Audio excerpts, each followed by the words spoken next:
It really is true, though. I mean, trust seems like at an all-time low. We don't trust institutions. There are not many people that the American populace as a group has confidence in. It's not the government, it's not the Supreme Court, it's not the media, it's not the military, it's not the police, it's nothing. What are the consequences that you see? The less we trust our institutions, the less we trust each other. What are some of the consequences of that we're experiencing? I mean, I think sort of the consequences, this pervasive sense of polarization, of animosity, of uncertainty that we've had, especially in the political realm for the past few years. And it happens, I think, at a smaller scale, and it's not something that just started in, the last 5 or 10 years. But we see it perhaps most vividly play out there. For a lot of us, I think there are also much more intimate effects, like the sort of big picture loss of trust that we experience at that institutional or social societal scale. It also trickles down and affects us in our congregations, in our family relationships with our friends. And so I think it is at once a very big problem and for many people a very personal problem at the same time. Yeah, as a pastor of a church, recognize that people trust churches, people trust pastors much less than they would have 10, 20 years ago, much less longer in the past. And it really makes it hard to lead an organization when people don't have this predisposition to trust what you say, but view everything through a lens of suspicion. So why has this breakdown in trust occurred? Can we kind of trace it back to a few things or a couple major things that we can say, here's why we got in this position that we have declining trust? Yeah, it's difficult to disentangle, I think, because on the one hand, you do have some contributing factors that are not necessarily negative, right? So, for example, I would say, and as a libertarian, this won't surprise you, I would say that like a certain amount of healthy skepticism of government is like a really good thing, a really good aspect of American politics. And that we don't want to be like blindly trusting, right? And that kind of undercurrent of skepticism has always been a part of American public life. And similarly, like with churches, you can point to a lot of big name scandals and say, yeah, I understand why people aren't willing to sort of submit to church authority the way that they used to. I understand what they're afraid of there. Um, and so there are sort of like those reasonable, rational elements of this. But on the other hand, I would point to, in a more negative sense, I would point to the way that we have changed how and especially how often we encounter it's not just the news, but sort of like public life and really contentious, difficult issues where we disagree with one another and accounts of, you know, uh, wrongdoing in high places. And a lot of that does have to do with the media environment, not just formal traditional media, but digital and social media, and the way that over the past 20, 30 years, we have massively increased the amount of information, the amount of content coming our way day in and day out. We take every spare 5 minutes we have to pull out our phones and start reading something, and it's just overwhelming. And it's impossible, I think, even for someone who is thoughtful and well informed and well intentioned, to sort through and discern the factuality, the truthfulness of that level of information coming their way. And so that encourages an attitude of uncertainty, an attitude of not being willing to commit, not being willing to trust, because you can't possibly process all of that data. And that attitude, I think, trickles down into how we treat each other as well. And again, some of it feels quite rational, some of it is quite rational. But when you add it all together with this constant and ongoing onslaught of confusion, then we end up in a pretty unfortunate place. I think when the average person hears we have access to more information, we kind of see that as an unalloyed good. I mean, great, shouldn't people have all the information they want and need? But ironically, it doesn't work that way, does it? I mean, I guess it could, but in theory, but when you get right down to practical life, sometimes more information makes us trust institutions less.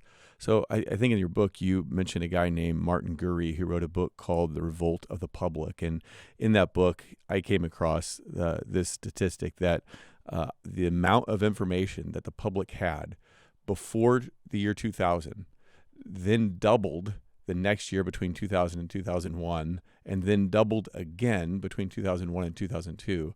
So just think 2,000 years of history, all the information, all of a sudden, 100% increase in just 1 year, and then another increase of that size in the next year. So what are the effects of having too much information? Why could that ever be a bad thing for people to be exposed to too much information? Yeah. I mean, I think I certainly recall thinking about this in a much more optimistic sense, right? Like even relatively recently, thinking back to like, I don't know, 2008, 2012, those elections, it was like, oh, it's so great. We're going to be better informed voters. We're going to have so much more access to information. It's going to be so good.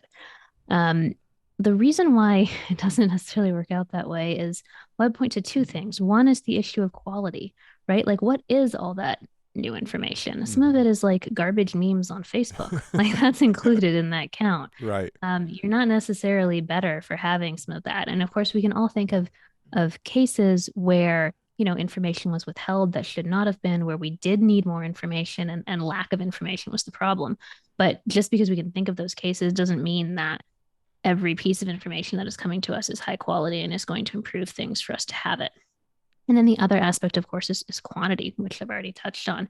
We we have a finite number of hours in the day. We have a finite amount of expertise. You can only know so much. You can only be a well-informed judge of so many pieces of information. And so when you keep on encountering more and more information that you've run out of capacity to process it, you don't have any context for it, you don't have any background knowledge. At that point, more information is not necessarily better for you. And again, a lot of it is going to be low quality. And so if you aren't able to sort of assess it well, then you have a large quantity of bad information coming your way. And that's, I don't think, better than just doing without it. Isn't it true that to some extent, when the public got all this information, they realized that maybe the institutions that they had a high degree of trust in had maybe been betraying them? So, like, just for example, in history, you had some sort of deal, I guess, between the mainstream media, which was just the press at the time, and the presidency, so that the public didn't know that FDR was in a wheelchair and had polio. They didn't know about the affairs that JFK had in the White House. Now, the press knew about them, but the press sat on those stories. They didn't publicize them.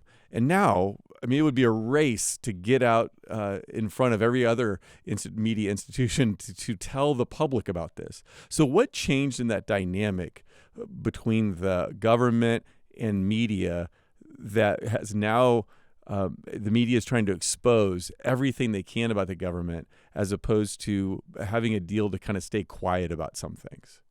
Think that it's difficult to point to a single cause, right? Like some of what we're seeing there is changing norms about what counts as like appropriate public information versus what's someone's private life. Some of it is about changing, relationships between the media and the government, more of an adversarial relationship, which I think is a good change. You should want the media scrutinizing the government carefully.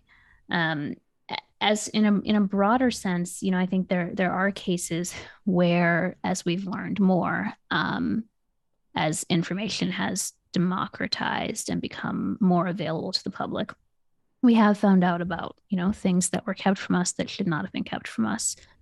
We have found out about institutions, making decisions behind closed doors, or whether solo or in cooperation with each other like that.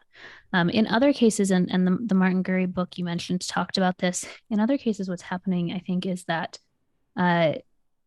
before we had, like, especially social media, but the same degree of public exposure of information, debates and processes of dialogue and decision making would happen behind closed doors, and then the public would get sort of presented with the final product after a certain amount of time of like figuring things out. And the final product might be pretty good because they'd had time to work on it. And so it was easy to look at that and say, like, all right, yeah, that makes sense. I respect this institution.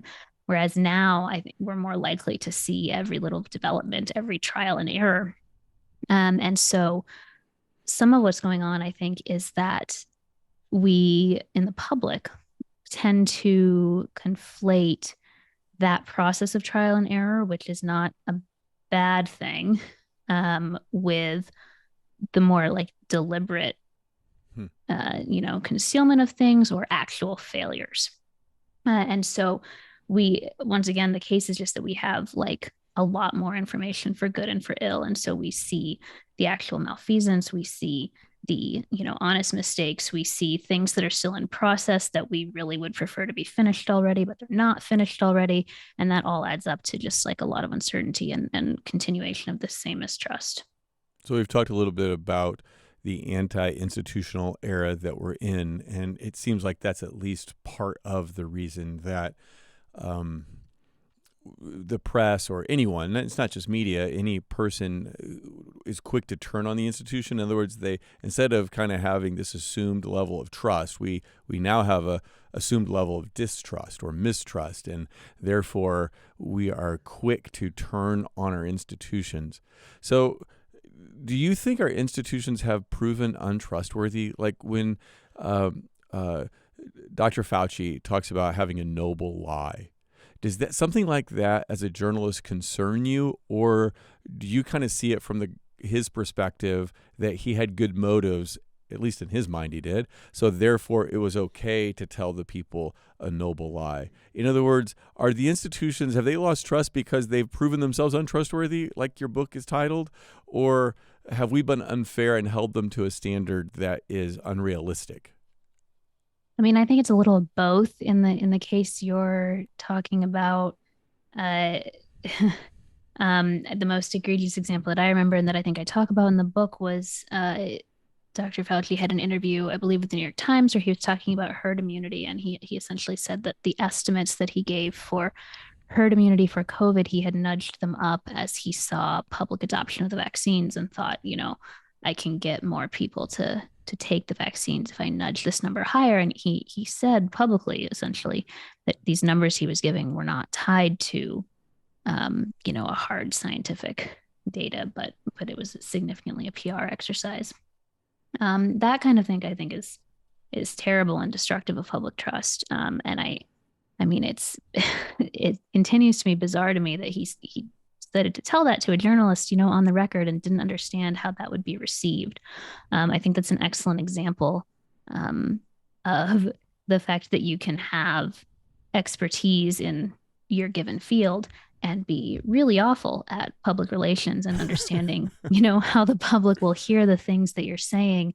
And, the way that we have made, the way that we have allowed social media and also traditional mass media to turn so many people who do have legitimate subject expertise to ask them to become public commentators as well. That was a mistake. And I think we need to scale that back because I assume he has, far greater infectious disease knowledge than I do.